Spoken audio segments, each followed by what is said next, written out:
Hafa, I'm Nestor LeConte with the Pacific Daily News. Here are our top stories from the PDN Newsroom.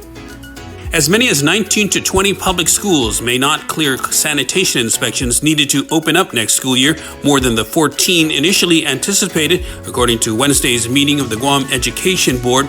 This is half of the 41 Guam Department of Education schools. Under the law, schools need to pass the sanitation inspection by the June 30 deadline for them to be allowed to open next school year. The lawmakers are now weighing a bill that would allow schools that wouldn't get inspected by the June 30 deadline or that failed an inspection to open up next school year. Though damage from last year's Typhoon Mawar spurred the current rush to get schools in line with sanitary regulations, concerns about poor sanitary conditions at schools have been ongoing for years. Plus, Department of Public Health and Social Services sanitation inspectors could only inspect so much between now and June 30. In other news, some of the more than 5,000 sailors of the USS Ronald Reagan streamed off ship for a Liberty Call on Guam Wednesday after wrapping up participation in the Valiant Shield 2024 military exercises. The stopover comes as the Reagan, which has been the forward deployed carrier for the U.S. Navy in Yokosuka, Japan for the past 9 years, heads back stateside for a maintenance overhaul. It also comes amid escalating tensions in the Indo-Pacific region between China and the Philippines. The Reagan Carrier Strike Group exited Yokosuka on May 16 and is expected to arrive in Bremerton, Washington sometime after leaving port in Guam. Nimitz-class nuclear-powered carrier, the USS George Washington, will take Reagan's spot as the forward-deployed carrier in Japan.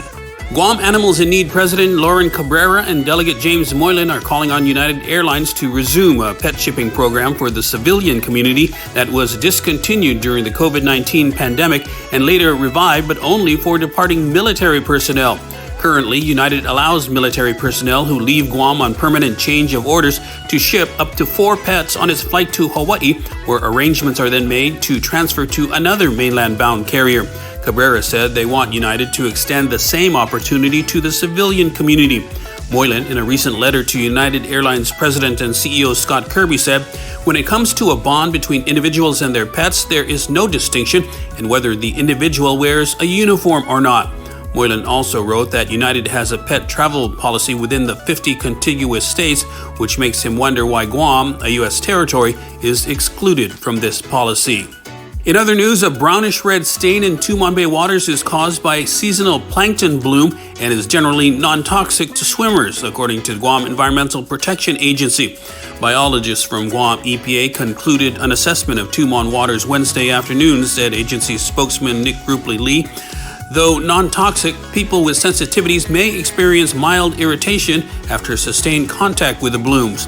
Guam EPA had not concluded as of Wednesday whether the bloom was red tide, the phenomenon that usually causes the brown-red stain over Tumon Bay. Red tide usually occurs around summertime on Guam and happens when ocean microorganisms, mostly plankton, accumulate in the bay. Unlike in other locations, red tide on Guam is not generally considered toxic. For more on these stories, go to GuamPDN.com and follow us on social media.